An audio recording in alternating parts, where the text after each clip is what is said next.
Conservative new media viewers, what's going on? It's me, John D. Villarreal, the four-time national champion, the super genius, and the MMA expert, joined by Paula Villarreal, the NBA expert. Now, we're talking MMA here. We're talking Anderson Silva, and we're also talking about this rematch with the new UFC Middleweight Champion, Chris Weidman. Now, Anderson Silva, from what I understand, there was a news report, Paul, that maybe Anderson Silva was on a radio show in Brazil, and he's talking, I think, according to this report, if I remember correctly, first of all personal opinion, only knowledge and facts, not casting any aspersions, all for entertainment purposes only. Please check the disclaimers.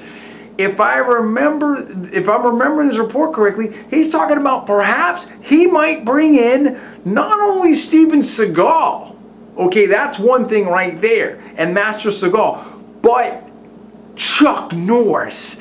And dude, I mean, I can't, my head is just gonna just totally explode, dude. I gotta hold it all in right here, because I mean, if Anderson Silva brings in Steven Seagal and Chuck Norris, what is that gonna do? I mean, is his skills just gonna, I mean, what is gonna happen when he faces Chris Weidman? Is this just gonna take it to a whole different level, stuff like that? First of all, do you think that Anderson Silva is being serious? Okay, let's talk about that, number one. Number two, if Anderson Silva is being serious, do you think that Chuck Norris and or Steven Seagal would go somehow and meet with Anderson Silva and go to his camp and stuff like that? I mean, from what I remember, doesn't Anderson Silva have some kind of training facility in Southern California now or something like that? What do you make of all this?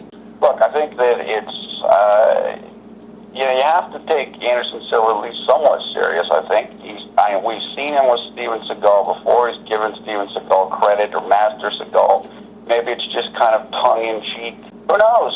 Look, Anderson Silva hasn't lost in a very, very long time. You never know what he might do or how serious he could be about it.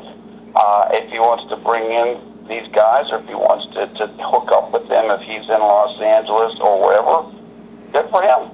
These guys certainly have proficiency in certain aspects of martial arts, or are thought to have proficiency, so it's great. Hey, I can remember watching, Chuck Norris and Bruce Lee, dude, in the movies and stuff like that. I mean, listen, the Chuck Norris, that's absolutely right. I mean, no, I don't care what anybody says, this and that, whatever. Both Steven Seagal and Chuck Norris have both been dedicated to martial arts for a long, long time, and absolutely they have, a mastery in their specific disciplines and stuff like that. And maybe, like you said, Anderson Silva, he hasn't lost in a long, long time. Maybe this is really, he's super motivated now. And I mean, Anderson Silva, maybe he's looking to try to bring together some unorthodox types of methods. In other words, think outside the box in terms of what he's going to be able to bring to bear for Chris Weidman. We may see, it's possible that we could see the best Anderson Silva, okay, in this rematch and stuff like that. I mean, but dude, I mean, Chuck Norris, that is just intense. If Chuck Norris and Steven Seagal team up with Anderson Silva in his camp, what do you think that means for Chris Weidman? Do you think it's going to happen, number one? Do you think that Anderson Silva is being serious, number two? Number three, if it goes down, what kind of edge do you think that might give Anderson Silva, and what does that mean for this fight? Tell me where you're at on this. Give me the comments below. Please subscribe. Please rate this video up. Also, please post on your social networking sites. Thanks so much for watching. I'm John D. Villarreal, the four-time national champion, the super genius, and the MMA expert. That is Paula Villarreal, the NBA expert. Thanks for watching. We'll see you next time.